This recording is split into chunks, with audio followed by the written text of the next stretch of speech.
Hey everyone, 79 Herstol's guy here. And this may come out a little confusing because it's a little confusing to me as well. But what I'm showing you today is the Marksman air pistol, both the MP version, which are these two here in the front, and then the MPR version, which is these two over here on the right.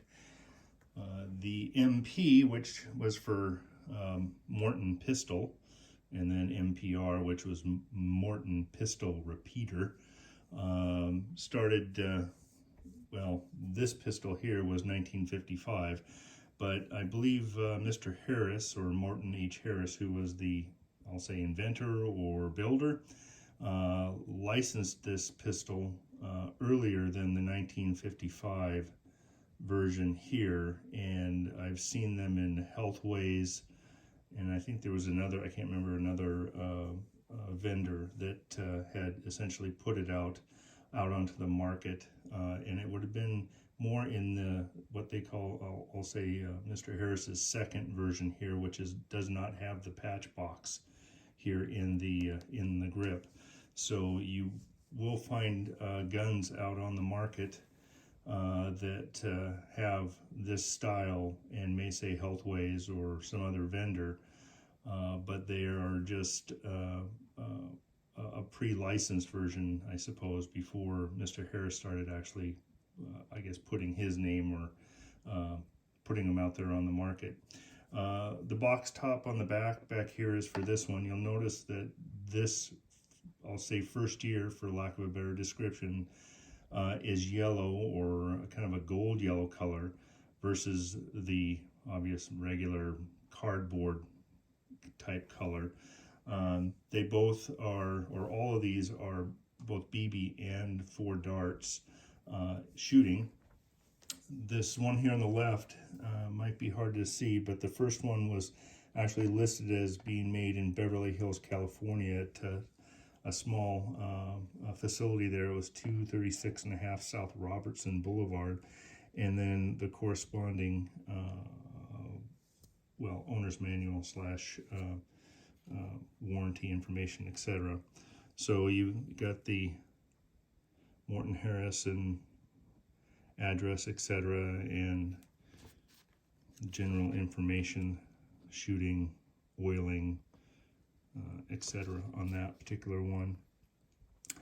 This one here is actually showing a manufacturer location of Los Angeles 25 in California, and there's the owner's manual on this one, and you can see clearly on the bottom there Morton H. Harris, and then Los Angeles 25 there in the address. A little bit different on the inside there. These are not, I'll say, of a really superior quality. They're pretty inexpensive, at least in comparison to our money today, at like $4.95 retail or something. Although I know back in 1955 that, I don't know what inflation works that out to be, but that may have been more like $15 or $20 in current days money. The early one here, it was, you know, these are both kind of a pot metal or type build or material, and it's not, you can already see right here the little retaining clip that folds down. It's actually pulled back by the front sight, and then you would depress it down in there after loading a pellet in there.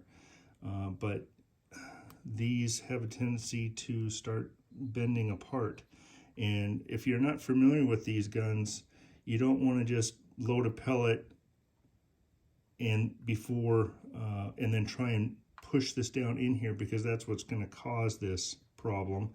You have to release the back and then actually cock it, and then that kind of countersinks this gasket right here, and now you would load your pellet and then put it down in there, push this, and then it lines up.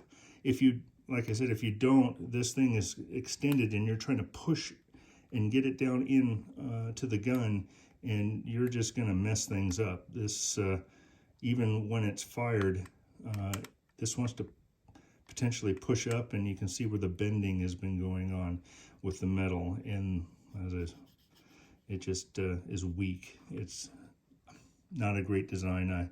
I bought it just for the collectability of a first year. You can see the patch box on this particular one right in the handle there. On the reverse of this one, they will be marked Morton H. Harris, Beverly Hills, California, made in USA, etc. This one is marked similarly,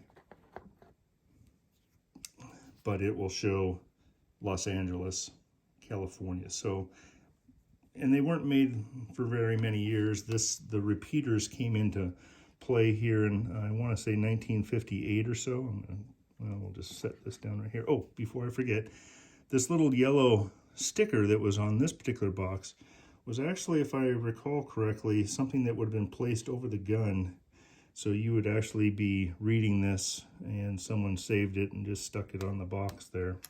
But it was actually affixed to the gun when they first came or first purchased. This is, I believe, the first MPR model that came out after this particular model. And they made, you'll see here, there's the chrome version. And they made these in chrome as well. But they're clearly not as common. Most chrome guns seem to not be as common as the standard black one, black manufactured ones. This one is also marked Los Angeles 25 and California and patent pending, which this to me is just the transition year. And this one obviously came in its box. This one's really not been fired much at all. If you, well, it's got BBs in it, I won't do it. When you depress the mechanism and then pull it back, all the spring mechanism is looking brand new in this gun. You can see the box, what it looks like here, and Los Angeles 25. And then, of course, the owner's manual for this particular pistol. And even came with a little target. And it's on the back side of that, just more. You want to buy some accessories, etc. And then how to operate the gun. And warranty service or whatever on the back. This particular one, like I said, was Los Angeles. This one is actually made in Huntington, California, which was, I believe, one of the last spots or locations that they were manufacturing these. So this is a much later gun, and you can tell that because this one's a much better, heavier, better built pistol, especially compared to the first, I'll say first variant type. But this is all metal, and this, by this time, this was not. The trigger is plastic.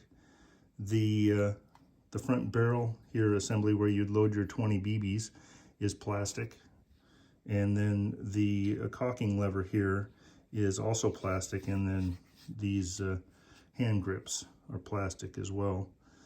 It's in nice shootable condition gun, so that I was kind of surprised. Because it didn't come with the box, and I was thinking it probably would not be functional, but that one certainly is.